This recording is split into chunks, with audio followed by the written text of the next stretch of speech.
बेंगलुरु अग्निकांड में प्राण गंवाने वाले मुर्शिदाबाद के लोगों के परिजन से अधीर चौधरी ने मुलाकात की। उन्होंने बंगाल सरकार को भी कटघरे में खड़ा किया। अधीर ने कहा कि बाहर रहने वाले श्रमिकों पर यहां की सरकार ध्यान नहीं देती। কিন্তু দেখভালের কেউ নাই। আমি এটা সরকারকে বারবার করে বলছি যে এখান থেকে যারা বারে কাজ করতে যাচ্ছে, রাজ্য সরকার তাদেরকে কাজ দিতে পারে না, চাকরি দিতে পারে না, তাদের সংসার চালাতে হবে, বাধ্য হয়ে তারা যাচ্ছে। যাওয়ার পর তাদেরকে দু তিন ধরনের বিপদ। এক, তারা কোথাকার তা নিয়ে একবার হয়, তারা এদেশের না বিদেশের তাই নিয়ে একবার ঝঞ্ঝাট হয়। তারপর তারা মরলো কি বাঁচলো তার দেখার কেউ নেই। তা আমার বক্তব্য হচ্ছে বড় বড়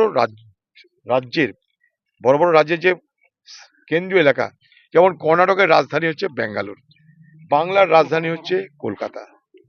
তো এইরকম রাজধানী যেখানে আছে সেখানটাই সরকারের পক্ষ থেকে একটা করে যদি মজদুর যারা, প্রবাসী মজদুর যারা, পরিযায়ী শ্রমিক যারা, তাদেরকে সহযোগিতা করার জন্য যদি একটা করে অ্যাড্রেস থাকে, ঠিকানা থাকে, তাহলে তো হয়। তো কেউ জানেই না কিছু। এরা ধরো আমাদের পার্টির লোককে বলেছিল, আমাদের পার্টির লোক আমাকে বলেছে।